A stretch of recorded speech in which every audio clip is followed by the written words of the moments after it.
कल मैंने समझा दिया था आपको, है ना। आज लिखवाना है, इसके बारे में आज लिखना है पूरा, है ना। हाँ सर। तो लिखिएगा behaviour of a real gases. ठीक है, पहला पॉइंट लिखो the size of molecule are not negligible. जबकि आइडियल गैस में क्या माना था हमने, नेग्लिजिबल। इसमें हम साइज को नेग्लिजिबल नहीं मानते। दूसरा लिखो, मतलब इसमें ये हमने क्या माना था, उसमें volume of gas is equal to volume of container माना था ना। हाँ सर। लेकिन यहां पर क्या होगा, वॉल्यूम ऑफ गैस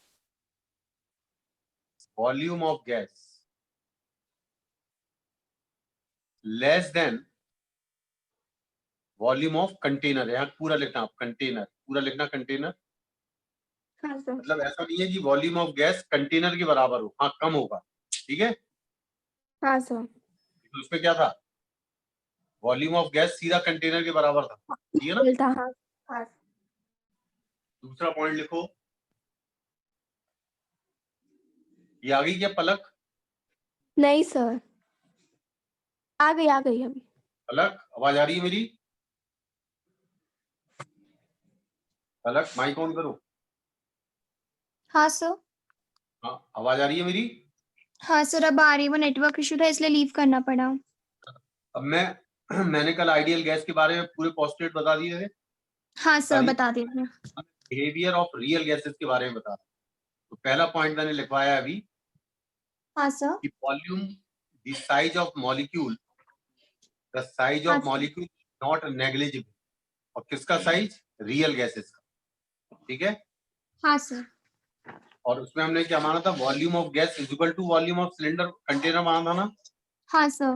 लेकिन इसमें क्या है, volume of real gas is less than volume of container. मतलब ओके बराबर सर।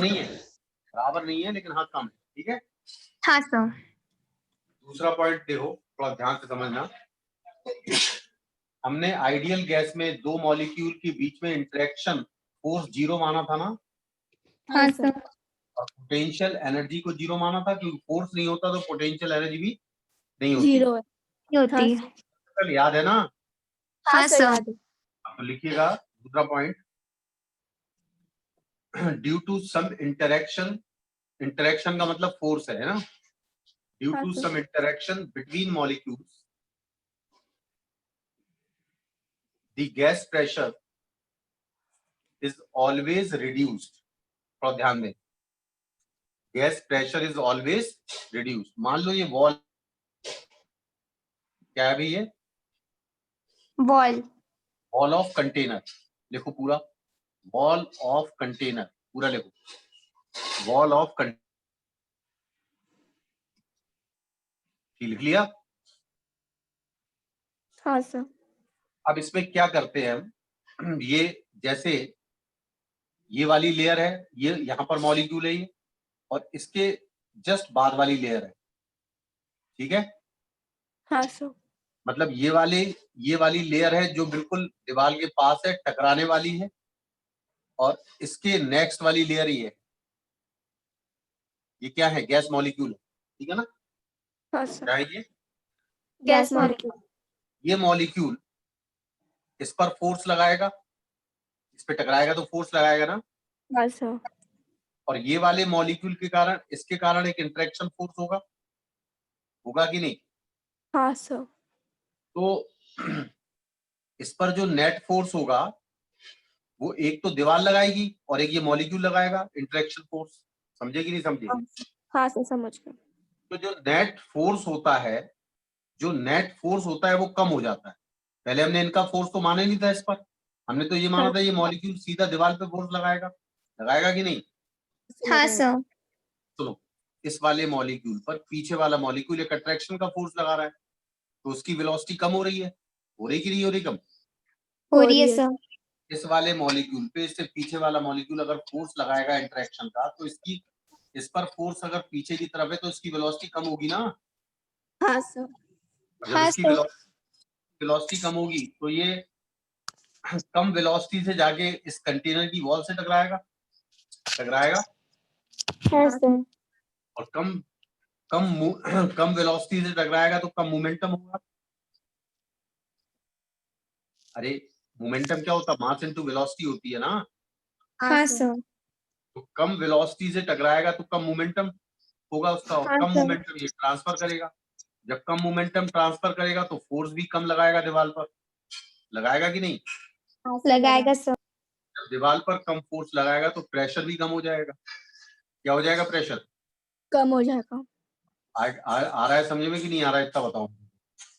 पहले हमने इंटरेक्शन फोर्स को 0 माना था आइडियल गैस के केस में, लेकिन रियल गैस अगर है तो there is an interaction between the molecules. The layer which is colliding with the wall gets interacted with the coming layer. किससे इंटरेक्ट होती है? जो इससे पीछे वाली लेयर है। क्यों भाई? हाँ इससे सर। जो वाली लेयर है उसके कारण इंटरेक्शन पड़ता है, जिसके कारण प्रेशर रिड्यूस हो जाता है। लिख लीजिए लाइन, ये डायग्राम बना लीजिए। ये लिख लीजिए फर्स्ट लेयर और ये लिख दीजिए सेकंड लेयर। लिख दिया? ये वाली कौन सी लेयर है? सेकंड लेयर दूर है, और ये रही फर्स्ट लेयर। First layer. और ये साइन बनाना, ऐसे टकरा के लौट रहे हैं। ठीक है? हाँ सर। हाँ लिखिएगा। Due to some interaction between molecules, due to some interaction between the molecules, the gas pressure is always reduced. Gas pressure is always reduced.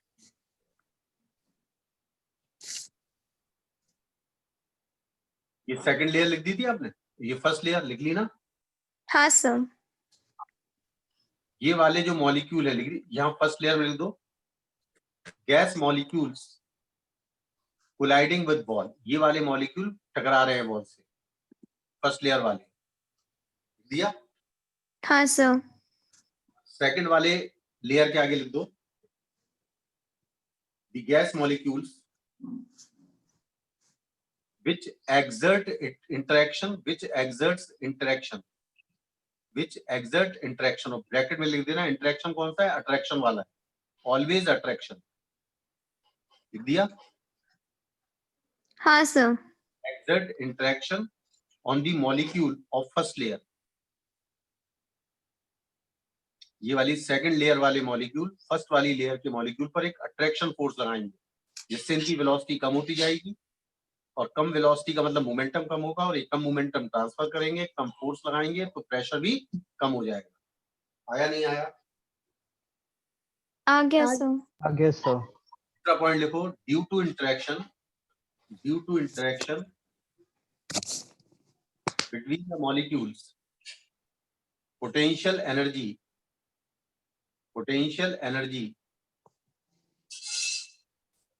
Is not equal to 0।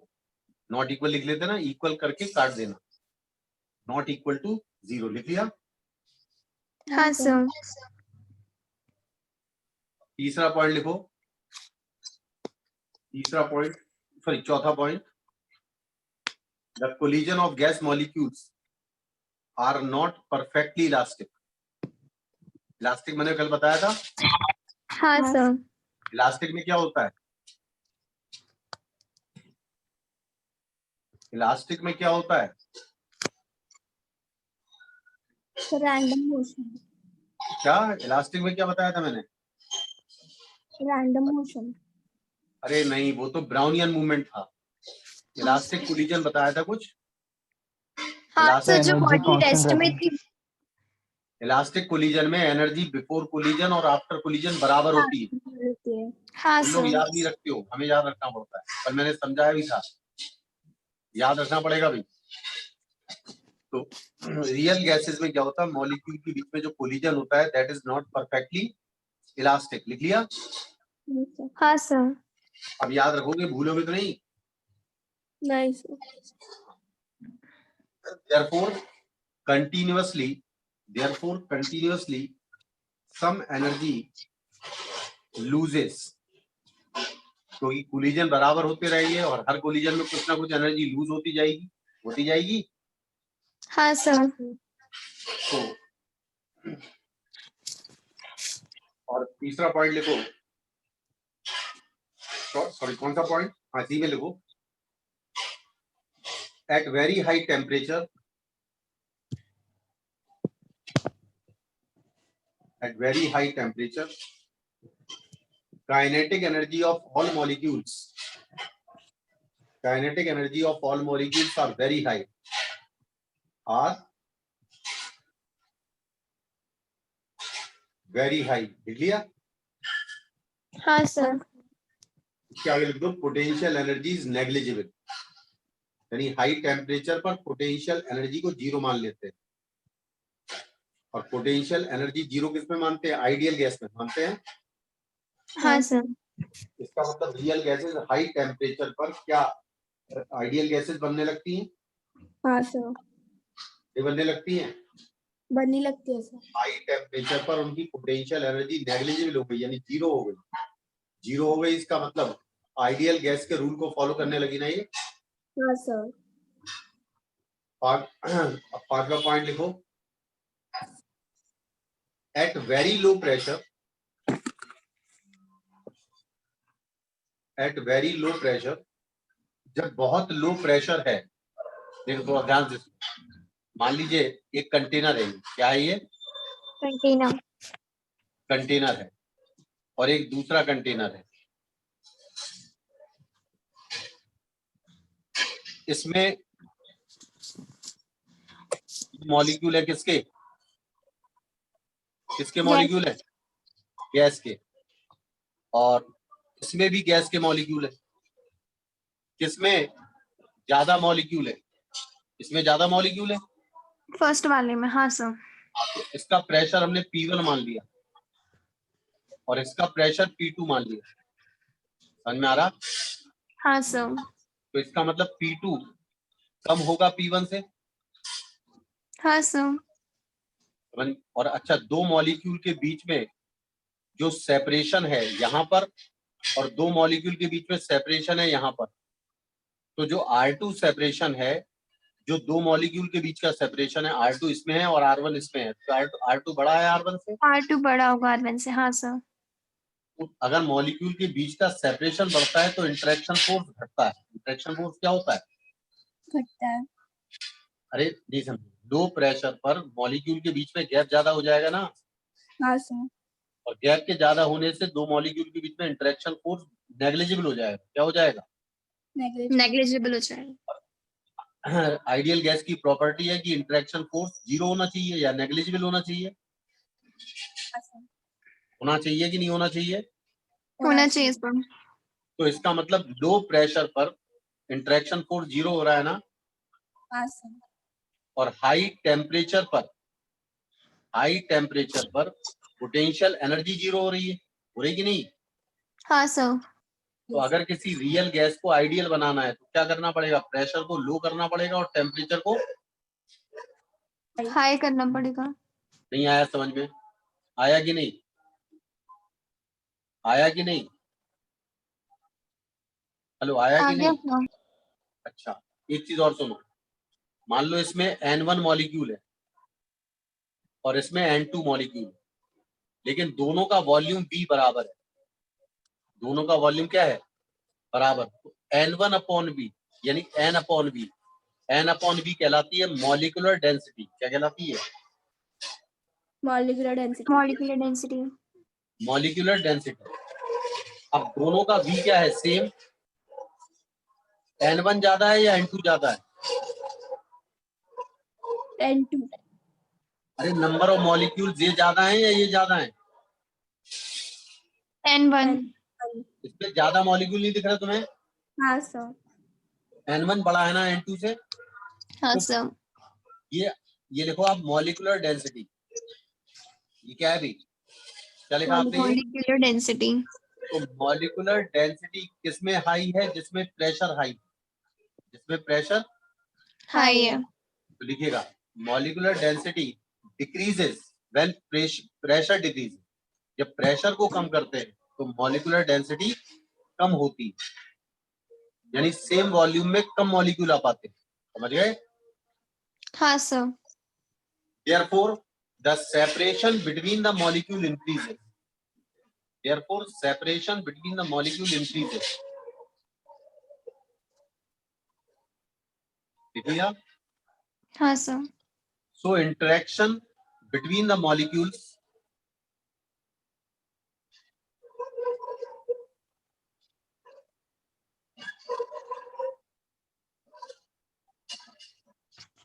becomes negligible.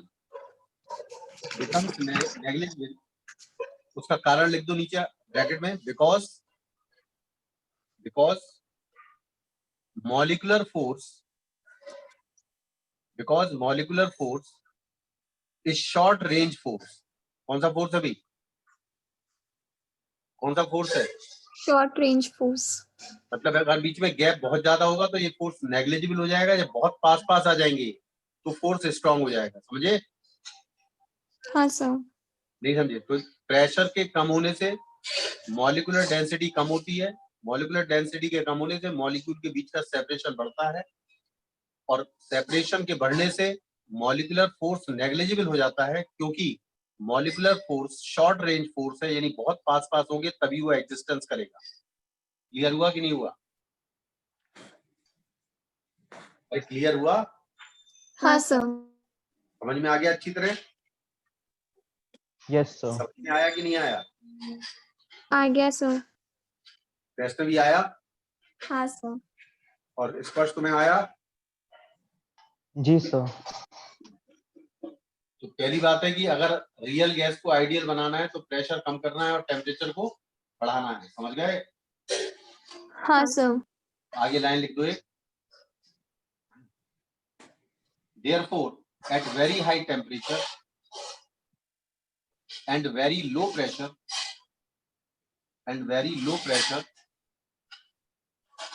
a real gas behaves as an ideal gas. लिख लिया? हाँ sir. अब देखिएगा, थोड़ा ध्यान दो। अब मैं कुछ लॉ बता रहा हूं। कल मैंने गैस इक्वेशन बताई थी। अरे आइडियल गैस इक्वेशन बताई थी कि नहीं? हाँ सर। बताई थी सर। अभी बताओ पलक, क्या बताई थी? आइडियल गैस इक्वेशन, आइडियल लिख देना आगे। आइडियल गैस इक्वेशन क्या बताई? तुम बताओ जल्दी। V is equals to nRT। क्या? फिर से बोलना। PV is equals to nRT। EV is equal to nRT। हाँ सर। हाँ भाई, तुम बोलो स्पर्श। स्मॉल n क्या है? स्मॉल n क्या होता है? Sir number of molecules. नहीं, तुम बताओ Vaishnavi. Number of moles. Good, number of moles. ध्यान से सुनना अच्छी तरह, ये नंबर ऑफ मोल्स है। अब ये गैस का मोलर फॉर्म है, लिख दीजिएगा मोलर फॉर्म ऑफ गैस। क्या है ये? Molar form of gas. ये नंबर ऑफ मोल्स के फॉर्म में है ना? हाँ सर। अच्छा, अब n को मैंने बताया था m अपॉन ma, याद आया? हाँ sir. m upon MA sorry. ma। हाँ सर। ma क्या है? Atomic weight. क्या है ma बराबर? Atomic weight. हाँ, समझ में आ रहा है कि नहीं आ रहा? आ रहा है सर। तो ये कौन सा है?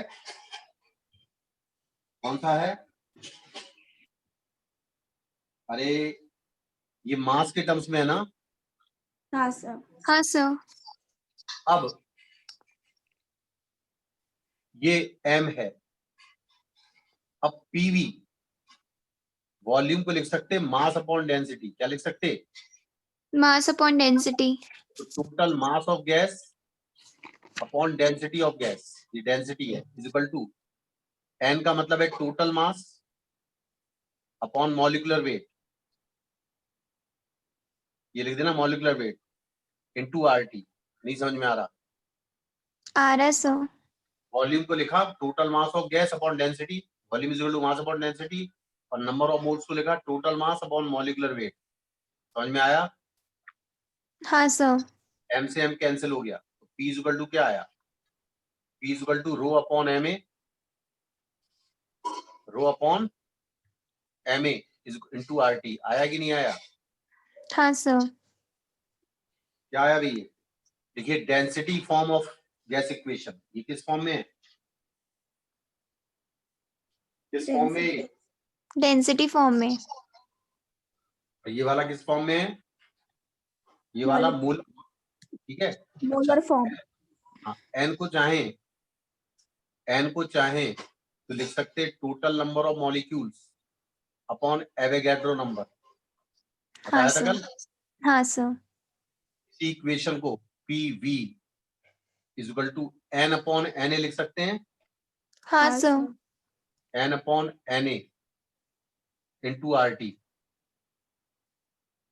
ठीक है ना? हाँ सर। तो ये कहलाता है मॉलिक्यूलर फॉर्म। क्या कहलाता है ये? Molecular form. ये मॉलिक्यूलर फॉर्म है, ये डेंसिटी फॉर्म है, और ये मोलर फॉर्म। लिख लिया? हाँ सर।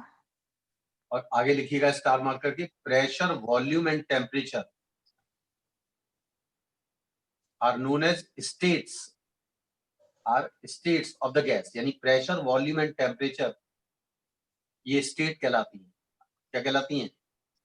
स्टेट। स्टेट, यानी प्रेशर वॉल्यूम और टेम्परेचर। क्लियर है कि नहीं है? हाँ सर क्लियर है। अब थोड़ा ध्यान दें। मैंने आपको बताया,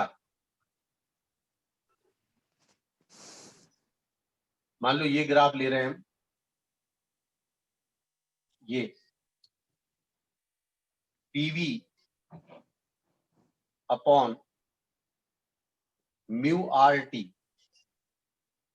क्या ये कांस्टेंट है? अरे PV बराबर म्यू RT बताया ना। हाँ सर। म्यू का मतलब क्या है? म्यू का मतलब क्या है? म्यू का मतलब है n upon Na, number of moles है ये। चाहे n लिख दो, क्या फर्क पड़ता है? हाँ सर। और ये टेम्परेचर है। क्या है ये? टेम्परेचर। इसका ग्राफ बना रहे हैं हम। क्या बना रहे हैं इसका? ग्राफ। ग्राफ।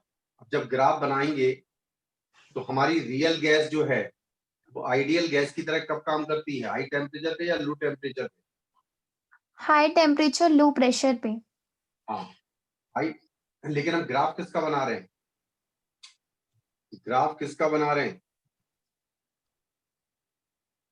बल्कि R भी कांस्टेंट ही है ना। अगर हम ग्राफ बनाते हैं तो ये तो हमेशा कांस्टेंट होना चाहिए, PV अपॉन T। यानी T को अगर चेंज करेंगे तो P और V इस तरह चेंज करेगा कि इसका ये आपका जो फंक्शन है इसकी वैल्यू क्या रहेगी? इसकी वैल्यू क्या रहेगी? कांस्टेंट रहेगी। कांस्टेंट। तो ये मतलब ये वाली वैल्यू कांस्टेंट है। आ रहा है समझ में? हाँ सर। ये किसके लिए ग्राफ है? ये किसके लिए होना चाहिए? आइडियल गैस के लिए। आइडियल गैस के लिए। लेकिन अगर हम टेम्परेचर को लो रखते हैं, यानी यहां से स्टार्ट करते हैं, तो ग्राफ कुछ ऐसे होते हैं। ग्राफ कुछ ऐसे होते हैं। समझ में आ रहा? हाँ सर। मैं बस समझा रहा हूँ, चिंता नहीं करो, अभी समझा रहा हूं।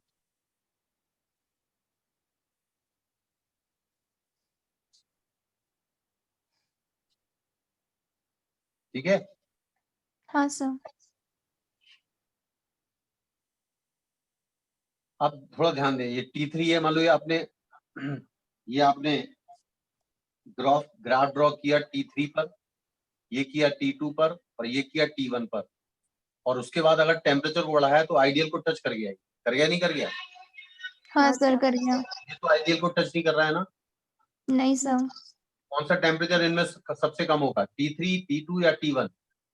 T3, T3। T3 is less then T2, T2 is less then T1। T1।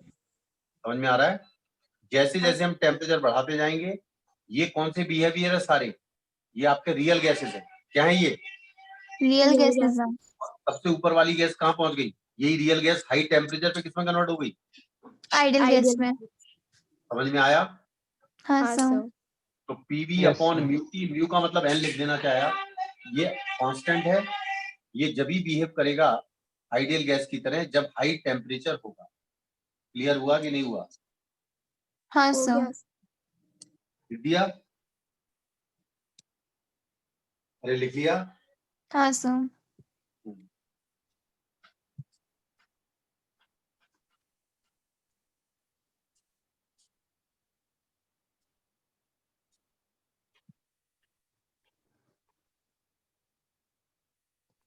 तो ये कौन सा बिहेवियर है T1, T2 और T3 पर? कौन सा बिहेवियर है? Real gas. और इसके ऊपर जब हाई टेम्परेचर कर दिया तो किस पे आ गया वो? Ideal gas. Ideal gas. समझ में आ रहा है ना? हाँ सर। अब हम बात करेंगे बॉयल्स लॉ की। किसकी? Boyle's law. बॉयल किसका नाम है? साइंटिस्ट का। नाम नहीं सुना आज तक? सुना सर, केमिस्ट्री में। हाँ तो बस काइनेटिक थ्योरी ऑफ गैसेस तो दोनों में कॉमन है ना, केमिस्ट्री में और हाँ फिजिक्स सर। में। बॉयल्स लॉ देखो, ये जितने भी लॉ आप बताए जा रहे हैं ध्यान से सुनना, जितने भी लॉ बता रहे हैं किसके लिए बताएंगे? सिर्फ आइडियल गैस के लिए। किसके लिए बताएंगे? Ideal gases. जितने भी लॉ बताए जाएंगे सब आइडियल गैस के लिए बताएंगे। ऑल द लॉ, चाहे बॉयल्स बताएं या चार्ल्स बताएं या Dalton's law of partial pressure बताएं या प्रेशर लॉ बताएं, they all belongs to ideal gas. Ideal gas. चलिए, उसने क्या बताया? उसने कहा कि अगर किसी गैस का टेम्परेचर कांस्टेंट रखा जाए, क्या रखा जाए? टेम्परेचर कांस्टेंट रखा जाए। कांस्टेंट रखा जाए। समझ में आ रहा कि नहीं आ रहा? आ रहा है सर। अगर किसी गैस का टेम्परेचर कांस्टेंट रखा जाए और मास of gas is constant, gas का मास भी कांस्टेंट। मास कांस्टेंट का मतलब जितने उसमें मॉलिक्यूल हैं गैस के, ना तो बाहर से अंदर आ रहा है और ना अंदर से बाहर जा रहा है। बाहर जा रहे हैं। मान लीजिए पिस्टन है, क्या है ये? पिस्टन है। पिस्टन है। Piston can slide, piston can slide. Slide, लेकिन पिस्टन में स्पेस नहीं छोड़ा हुआ कि इसके गैस मॉलिक्यूल बाहर भाग जाएं या बाहर से अंदर आ जाए। ये क्या है? Gas molecules. गैस, ये गैस भरी है ना? हाँ सर। और इस गैस का टेम्परेचर कांस्टेंट है। टेम्परेचर क्या है? कांस्टेंट है। कांस्टेंट है। ऊपर से प्रेशर पड़ रहा होगा ना, तभी तो रुका है सिलेंडर, क्योंकि गैस भी प्रेशर लगा रही होगी। हाँ सर। हाँ सर। अरे गैस क्या चाहेगी? पिस्टन ऊपर उठ जाए। हाँ सर। गैस क्या चाहेगी? पिस्टन ऊपर जाए। ऊपर उठ जाए। और ऊपर क्यों नहीं उठ रहा है? क्योंकि बाहर से भी प्रेशर नहीं पड़ रहा है, तो रुका हुआ है ये। हाँ रुका है सर। कि नहीं? अरे रुका है कि नहीं रुका है? रुका है सर। अगर मैं अपने ऊपर वाले प्रेशर को कम कर दूं तो पिस्टन ऊपर उठने लगेगा ना। हाँ सर। और बहुत स्लोली ऊपर उठ रहा है। क्या उठ रहा है? बहुत स्लोली उठ रहा है। बहुत स्लोली उठ रहा है। बहुत स्लोली उठ रहा है यानी इसका टेम्परेचर चेंज नहीं हो रहा है। नहीं समझे? आ रही है मेरी बात समझ में? हाँ सर, आ रही है। मतलब टेम्परेचर को क्या रखा हुआ है?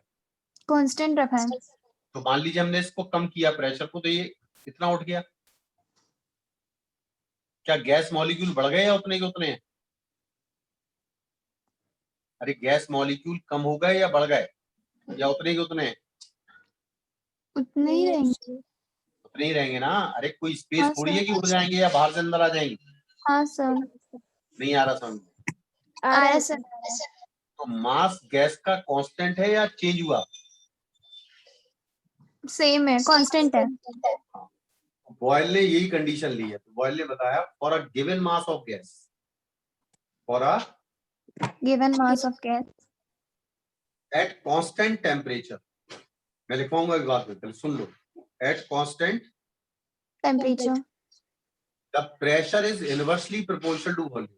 Pressure is inversely proportional to volume. का मतलब क्या हुआ? प्रेशर कम करोगे तो वॉल्यूम बढ़ेगा, एक्सपेंड हो रही है गैस। हाँ सर। और प्रेशर बढ़ाओगे तो गैस कंप्रेस हो जाएगी क्या? हाँ सर। तो pressure is inversely proportional to volume, लेकिन किसके लिए है ये? आइडियल गैस के लिए। लिखिएगा according to this law, according to this law at constant temperature, at constant temperature temperature for a given mass of a gas, for a given mass of gas. और bracket में उसके अलग दे constant, यानी इसका मास भी चेंज नहीं हो रहा, मास भी चेंज नहीं हो रहा और टेम्परेचर भी चेंज नहीं हो रहा, ठीक है ना? हाँ sir. For a given mass of a gas, the volume is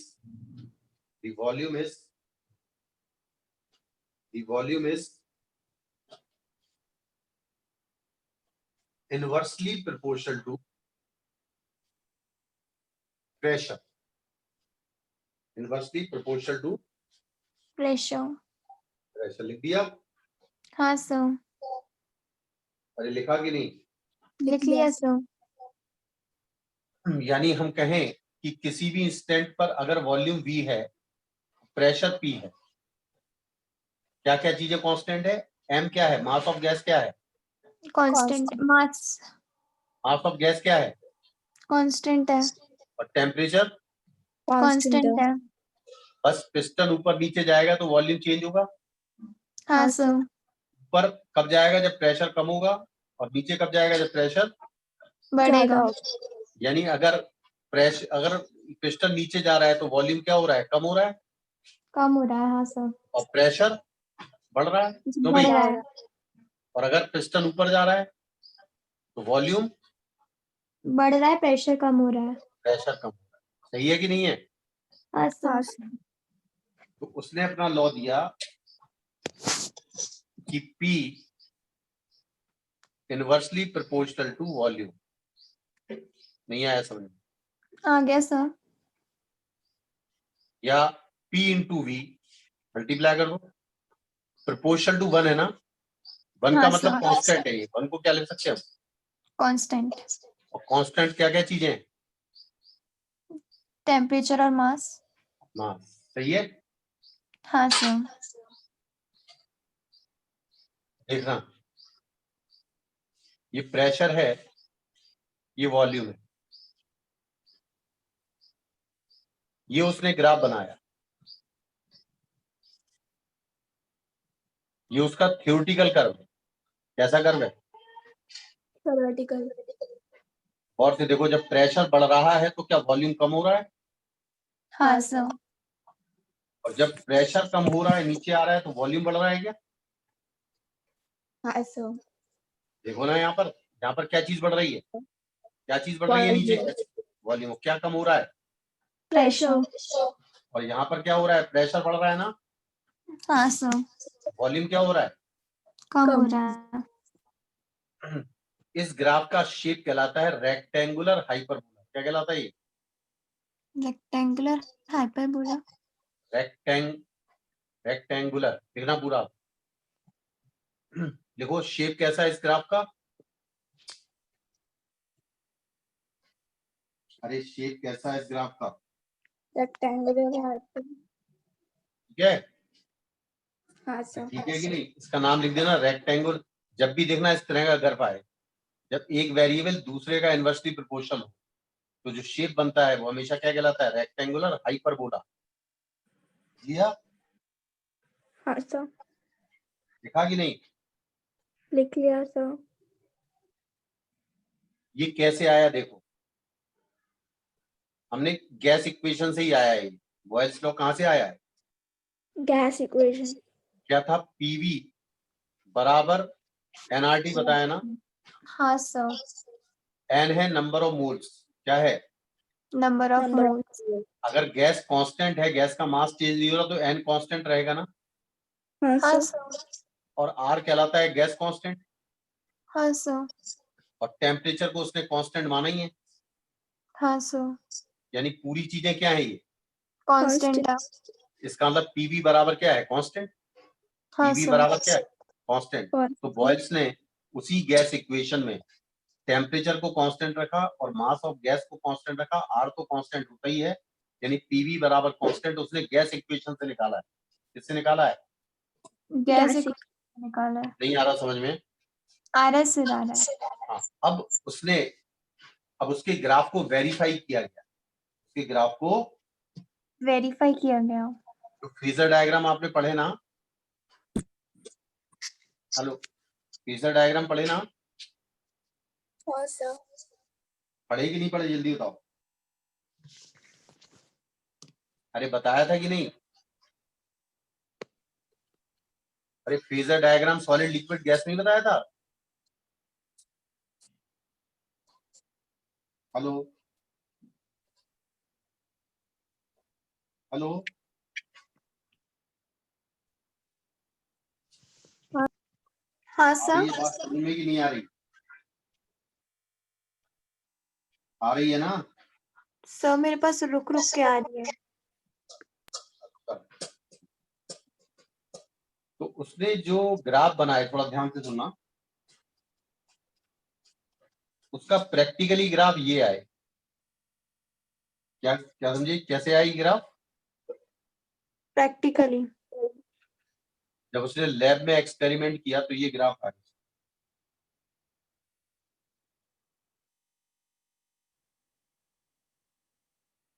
आ रहा है कि नहीं आ रहा समझ में? RS sir.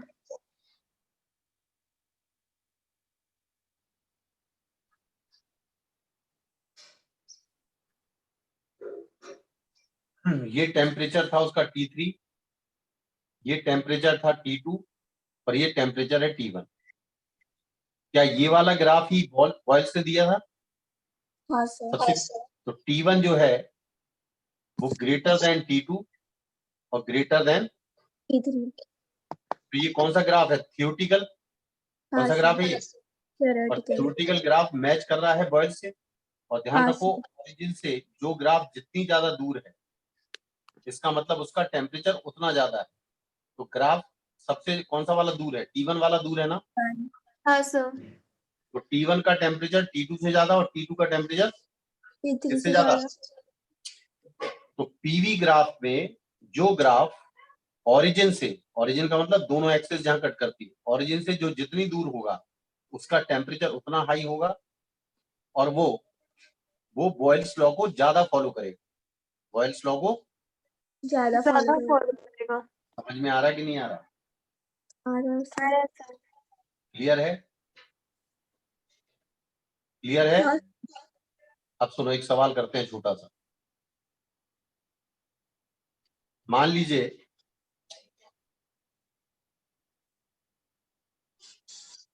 हमारा जो एटमॉस्फेरिक प्रेशर है P नॉट, वो 76 सेंटीमीटर ऑफ मरकरी कॉलम के बराबर है। इसके बराबर है? 76 सेंटीमीटर मर्क्यूरी कॉलम। नहीं समझ में आया? अरे नहीं आया समझ में? आ गया सर। इसका मतलब ये है कि अगर हम 76 सेंटीमीटर